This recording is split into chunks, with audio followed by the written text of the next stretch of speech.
Hello everybody and welcome! In this video I will show you how to fix when one earbud isn't working on your headphones Beats Fit Pro. You have to start by put your headphones to the charging case and now close the case. Right here we should have not connected.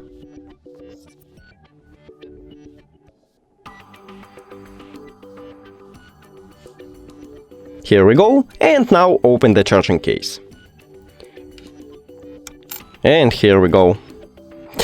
Now check it, maybe it fixes your problem, but if it doesn't, we should make a hard reset. To make a hard reset, press and hold this connectional button until this LED light starts flashing white and red.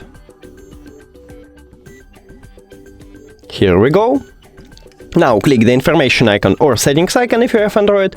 Forget this device, forget device. Also, if you have Android, click pair new device, and after that click on your headphones at the device list. We did it! Thank you for watching this video. If you found it helpful, please consider subscribing to the channel and leave the like on the video. It's really important to us. See you later!